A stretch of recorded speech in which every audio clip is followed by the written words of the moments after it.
Esther, the brave queen. Hadassah was an orphan girl. She sat alone on the doorstep of her empty house.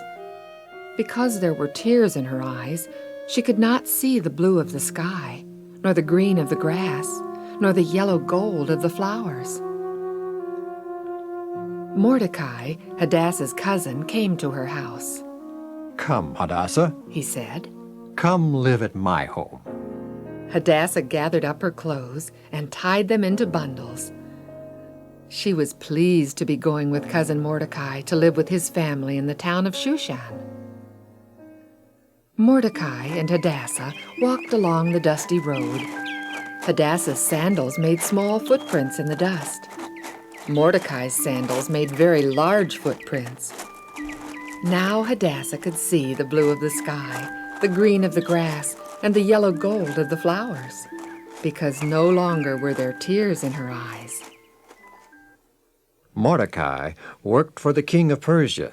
Every day he sat in the gate of the king's palace and answered the questions of the people who came asking for help. Hadassah sometimes carried lunch to Mordecai as he sat in the king's gate. "Here's your lunch, cousin Mordecai. Pomegranates and cheese and bread with honey." Hadassah grew to be a very pretty girl.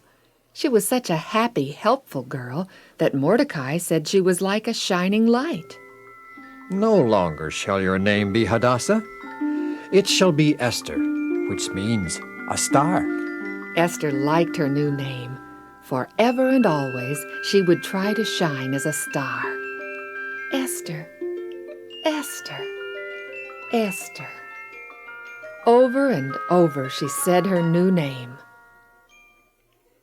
Now it happened that the king of Persia was planning to choose a queen.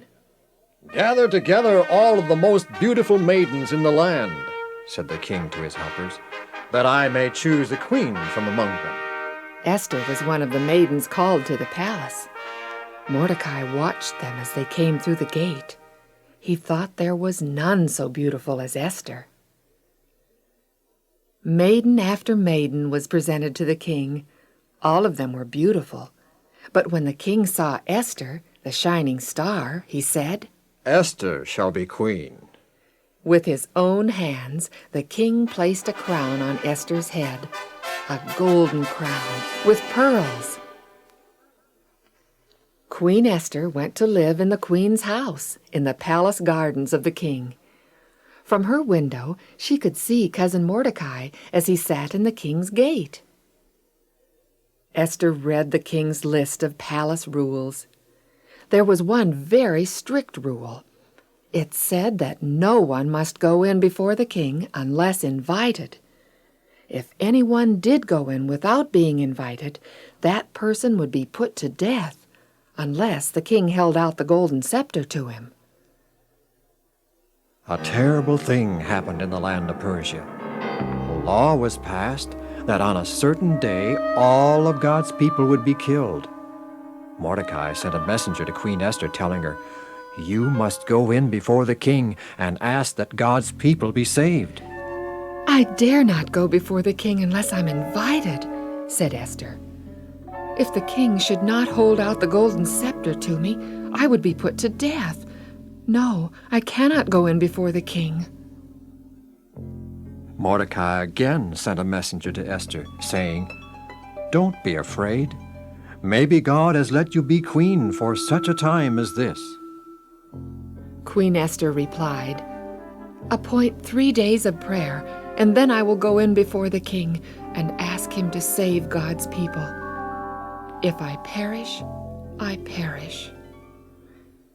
Esther and her maids prayed in the queen's house. Mordecai and his friends prayed in his house. All through the land of Persia, God's people prayed. Carefully, Queen Esther made herself ready to go in before the king.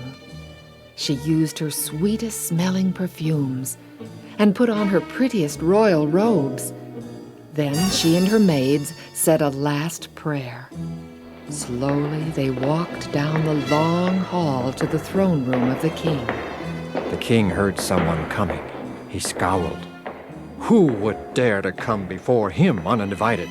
Take that person away, he was about to say, when He saw that it was lovely Queen Esther who had come to see him.